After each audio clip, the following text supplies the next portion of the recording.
pour être clair. Par contre, ça donne un système équilibré qui fonctionne. Là, ça, j'ai déjà passé. Donc aujourd'hui, le prix de l'eau, on peut décomposer. Il y a une part distribution de l'eau, une part collecte des eaux usées, une part des redevances qui vont être réaffectées, ces redevances, puisque l'agence aussi là-dessus, réaffectées aux communes. Donc c'est quelque part une redevance, mais il y en a un retour là-dessus. Et la TVA qui, par contre, elle, passe directement au budget de l'État. Voilà à peu près la décomposition d'un prix de l'eau. Le prix de l'eau n'est pas le même. Et même sur Paris, en zone agglomérée, suivant que vous êtes géré par Haute-Paris, vous êtes géré par le CEDIF, vous êtes dans les deux cas géré par le SIAP, mais vous n'êtes pas sur la même commune, vous n'êtes pas sur ça, ça fait des prix différents. Et voilà à peu près, avec des répartitions différentes. Haute-Paris, par exemple, est moins cher que le CEDIF. Ils ont un avantage, c'est que Haute-Paris, historiquement, avait des réseaux plus anciens. Le CEDIF fabrique de l'eau potable essentiellement à partir d'un réseau de surface, ça coûte plus cher. Haute-Paris bénéficie d'un approvisionnement depuis des sources lointaines. Encore aujourd'hui, ça coûte un peu moins cher. Eh ben, c'est répercuté, tel que. Il n'y a pas de, la seule mutualisation se fait finalement par les redevances agences, là. Et là, vous verrez que c'est à la même part, quel que soit l'endroit où vous habitez. Ça fait des variations de prix très fortes pour certains cas. Il y a des situations, notamment quand c'est la part communale. Si vous avez des communes qui ont des réseaux très longs et peu de personnes pour les payer, ça leur revient beaucoup plus cher. Ça, c'est la première cause de variation du prix là-dessus. C'est un peu ce graphique qu'on a essayé de voir ici. On a classé les communes par, ici, combien on vend d'eau par mètre de canalisation installé sur le territoire. Et vous voyez, donc, qu'il y a des communes qui vendent beaucoup d'eau pour 1 mètre de canalisation, d'autres qui vendent très peu d'eau. Celles-là ont des coûts élevés, celles-là ont des coûts modérés. Et on a pu le constater, ça donne à peu près cette courbe-là. Enfin, je ne vais pas détailler, mais il y a vraiment une forte corrélation entre les deux. Pareil, une deuxième cause de coût, on peut essayer de voir, par exemple, si, lorsqu'on avait des réseaux unitaires ou des réseaux séparatifs, on avait des facteurs de coût très différents. Il y a une petite tendance un peu plus chère sur des réseaux séparatifs, mais il faut voir que les réseaux séparatifs, aussi historiquement, c'est dans certaines zones et pas d'autres, c'est un peu plus difficile à interpréter. Voilà. Ce que je peux dire par contre, c'est que ce système, aujourd'hui, il est en œuvre depuis une dizaine d'années. Enfin, je veux dire, le fait que ce soit essentiellement un facture d'eau qui finance le service de l'eau, ça est monté progressivement en puissance, mais c'est aujourd'hui depuis une dizaine d'années. Le prix de l'eau, donc, quelque part, traduit le volume des travaux, des besoins. Aujourd'hui, on a une évolution qui est à peu près contenue, environ 1,3% par an là-dessus. C'est surtout l'assainissement qui a coûté plus cher. Ce n'est pas étonnant. La directive 4 sur l'eau demandait d'avoir je conclus, hein, bien sûr.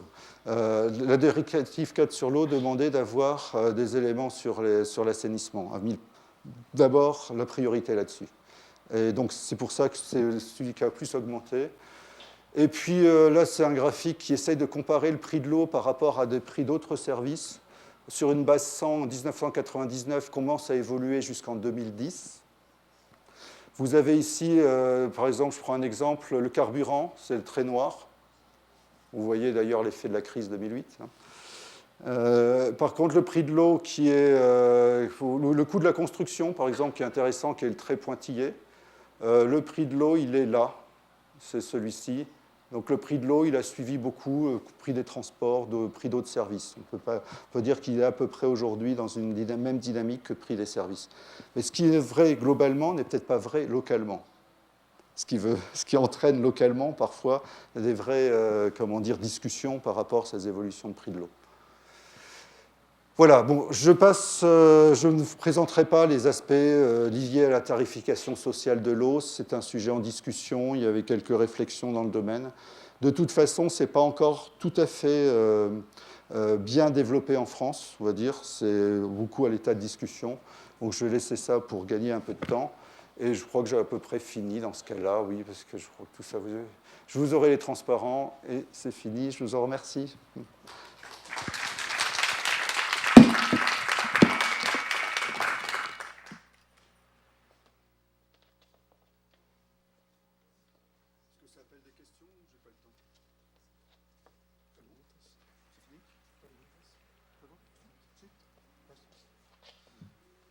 Nós vamos, então, abrir para perguntas. Nós temos 5 minutos. Conseguimos fazer umas 3 perguntas, ou um pouquinho mais. Só vou pegar o microfone aqui ao palco.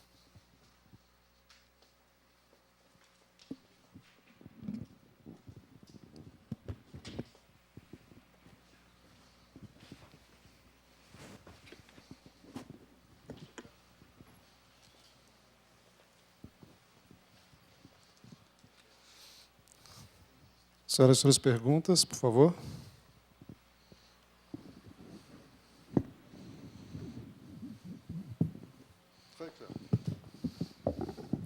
Então, não temos perguntas. Então, uma salva de palmas para o nosso palestrante.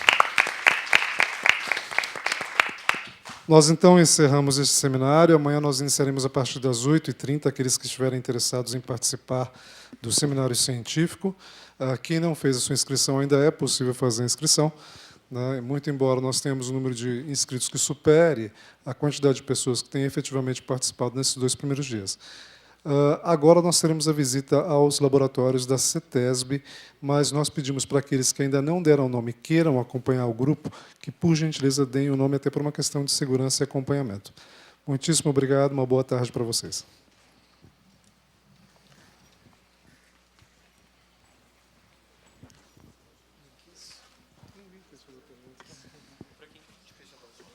Aqui na recepção. A gente está acompanhando eles. Acho que é bom, viu? É bom, vocês são dois de uma onda. A gente é dessa Seria interessante.